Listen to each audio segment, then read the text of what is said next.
3 से हम हजारों मतों से जीतने रहे चुनाव। ये तो पार्टी तय करती है किसको कहाँ आना है और किसको कहाँ जाना है, ये हम तय नहीं करते हैं, ये हमारी पार्टी तय करती है। इंदौर शहर का ऐसा कोई वार्ड नहीं है, ऐसा कोई बूथ नहीं है जिसपे मैं नहीं गया हूँ। इन तो कहीं से कहीं तक है ही नहीं। मैं पहले भी आपको बोल चुका हूँ, कोई चुनौती नहीं है, भाजपा बहुत बड़े बहुमत से जीत रही है। आईडी के उपाध्यक्ष गोलू शुक्ला और भाजपा से विधानसभा 3 से प्रत्याशी बनाए गए हमारे साथ चर्चा करने के लिए मौजूद है गोलू शुक्ला जी। गोलू शुक्ला जी, पहले तो स्वागत है आपका मृदुभाषी में। एक बड़ी चुनौती आपको दी गई है, आप आईडी उपाध्यक्ष थे ही, शहर की जिम्मेदारी देख रहे थे, शहर के विकास में अपना योगदान दे रहे थे।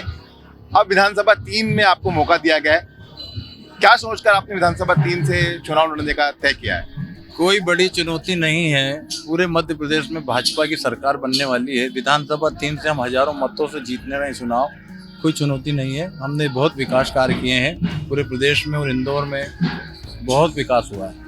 निश्चित रूप से आपने आईडी उपाध्यक्ष क्षेत्र में कई सारे विकास कार्य किए हैं और अभी चल भी रहे हैं, कई पुल पुलिया बनाए जा रहे हैं। विधानसभा 3 को लेकर क्या सोचते हैं? यदि आप यहाँ से विधायक बनते हैं तो यहाँ पर किस तरह का विकास होगा? पुल पुलिया, सड़कें या पानी, किस तरह का विकास? सभी लोगों से चर्चा कर, विचार विमर्श कर एक प्लान बनाएंगे। अच्छा, वैसे तो कार्य बहुत हुए हैं, आकाश भाई ने बहुत कार्य करे हैं, यहाँ पे करीब 2-2.5 हजार करोड़ रुपए के कार्य हो चुके हैं। और भी जो मूलभूत सुविधाएं जो जरूरत है सबसे बातचीत करके उसको करेंगे। आकाश जी का ही नाम लेकर यहाँ पर चुनाव लड़ा जा रहा है, उनसे कहा जा रहा है कि आकाश जी ने जो विकास कार्य किए हैं उन्हीं विकास कार्यों को लेकर आप चुनाव मैदान में। भारतीय जनता पार्टी चुनाव लड़ती है, भारतीय जनता पार्टी का कार्यकर्ता चुनाव लड़ता है, भारतीय जनता पार्टी के सभी बूथ के कार्यकर्ता पूरी ताकत से चुनाव में लड़ेंगे। उम्मीद ये की जा रही थी कि एक बार फिर से आकाश विजय जी को यहाँ से मौका दिया जाएगा, लेकिन कैलाश जी 1 नंबर जहाँ से आप आते हैं वहाँ आने की वजह से आकाश जी की जगह आपको मौका दिया गया। ये तो पार्टी तय करती है किसको कहाँ आना है और किसको कहाँ जाना है, ये हम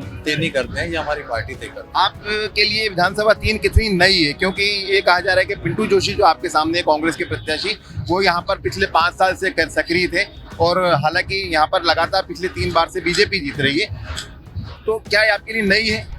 भैया, मैं 10 साल से इंदौर शहर का युवा मोर्चा का अध्यक्ष रहा हूँ। 10 साल में इंदौर शहर का ऐसा कोई वार्ड नहीं है, ऐसा कोई बूथ नहीं है जिसपे मैं नहीं गया हूँ। विधानसभा क्षेत्र क्रमांक 3 में बहुत कार्यकर्ता हैं और बहुत काम किया है हमने युवा मोर्चा के माध्यम से, तो पूरी टीम लगी हुई है। इससे इनकार नहीं किया जा सकता, कि भाजपा के पास कार्यकर्ताओं की कमी नहीं होती है और जहाँ पर भी भाजपा कार्यकर्ता पहुँचता है वहाँ पर जीत का परचम लहराता है।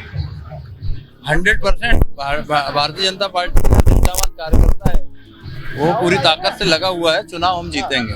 मेरा अंतिम सवाल आपसे कि क्या लग रहा है आपको, ये चुनाव कठिन है, आसान है, या जो पहले से यहाँ पर बीजेपी जीतती आ रही है उसका फायदा आपको मिलने वाला है? कठिन तो कहीं से कहीं तक है ही नहीं। मैं पहले भी आपको बोल चुका हूँ, कोई चुनौती नहीं है, भाजपा बहुत बड़े बहुमत से जीत रही है। हमसे बात कर रहे थे गोलू शुक्ला जी, जो भाजपा के प्रत्याशी विधानसभा 3 से। दावा है कि वो विधानसभा 3 प्रचंड बहुमत से जीतने वाले हैं। द्वारा जो काम किए गए थे उन्हीं को यहाँ पर मुद्दा बनाया गया है, विकास कार्यों को लेकर यहाँ पर चुनाव लड़ा जा रहा है। कैमरा पर्सन विशाल के साथ अरशद खान, मृदुभाषी, इंदौर।